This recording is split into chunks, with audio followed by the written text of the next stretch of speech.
নমস্কার, আমি দেবাশিস ঘোষ। মুকুটদার নেপাল ভ্রমণের এমন নেশা পড়ে গেছে, টুপিটা খুলতে পারছেন না, আজও খুলতে পারছে না। কি যাক, অনেক ছোটোবেলা থেকেই গাড়ি নিয়ে বন্ধুদের সঙ্গে অ্যাম্বাসাডার গাড়ি নিয়ে ভুটান গেছি।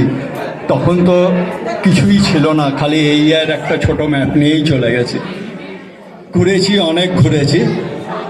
এখন তো অনেক কিছু পাল্টে গেছে, লং ড্রাইভের সঙ্গে যাচ্ছি। সম্পূর্ণ আলাদা রকম ব্যাপার, কিন্তু এদের সঙ্গে গিয়ে যা যা প্রয়োজন মানুষের, যা যা দেখার জিনিস আছে, বা যেরকম ভালো হোটেলে কিংবা ভালো জায়গায় থাকার, সেটা অনেকের ইচ্ছে থাকে। সেটা কিন্তু লং ড্রাইভ পুরোই করছে। কারণ আমার দ্বিধা ছিল, নেপালে আমরা কিরমভাবে কী জায়গায় থাকবো। খুব ভালো জায়গায়, খুব ভালোভাবে থেকেছি। খালি থাকলে তো হলো না, 17, 18টা 20টা গাড়ি যাচ্ছে, সেই গাড়িগুলোকে এক জায়গায় রাখা, একটু ভালো জায়গা কিংবা ভালো হোটেল না হলে সেটা সম্ভব না।